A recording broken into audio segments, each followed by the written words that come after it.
how did you know this is what you wanted to do? Was there like something that sparked inside of you? Why do you laugh?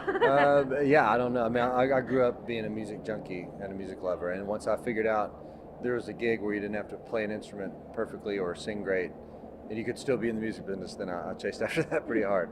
I just always loved the behind the scenes and knowing where the songs come from and trying to figure out why do I love this song, what makes me, attracted to this particular song the whole way growing up. So once I learned about songwriting, then I knew that was what I was supposed to do.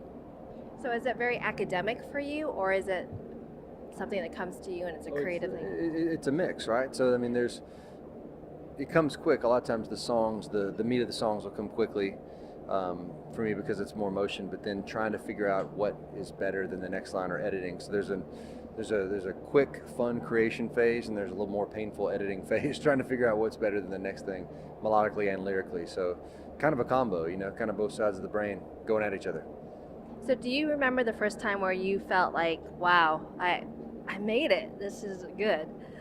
Yeah, I mean, for me, it's not an awards-based thing or anything like that at all. For me, it was like getting to write down songwriter as my occupation on my taxes, or knowing that I didn't have another job. You know what I mean? My goal was always, it wasn't like, oh, I want to achieve this thing. It was like, hey, if I can get by with writing songs for a living, and supporting a family, then, as soon as I was able to do that, I felt like I was blessed beyond measure there. When you found out when your songs became number one, who's usually the first person that you go to or that you celebrate with? Oh, I mean, my wife, my kids, family, whatever. I mean, whenever we find that out and get that call that something's reached number one, then we all kind of have a little party or hang out at the house. We don't take it for granted at all. Every one of them is special, and we're always talking to the people we wrote it with. We're really, really tight with our co-writers in Nashville, so a lot of times those are our best friends too. So we all get on the phone, oh, I can't believe this happened.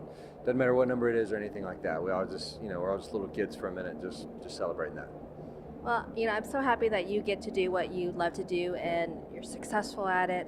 If there was a success message that you can give to anyone out there, and especially to somebody who is struggling, is, trying to break into whatever it is they're trying to break into, just in general, what would you say to them? Yeah, in general, I don't come from a musical family or anything like that.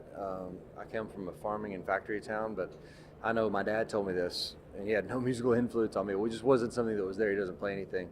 But he said, hey, instead of getting a job and figuring out a way to love that job, then try to find a way to make money at something that you love to do, And so whatever that is, be willing, if you're with a significant other or you're by yourself, whatever the deal is, be willing to, to settle for whatever income you have, if any, until you figure out a way to make money at that thing that you're truly passionate about. So that always stuck with me. So we went through years and years of that before anything ever happened, and it was a cool thing to watch happen.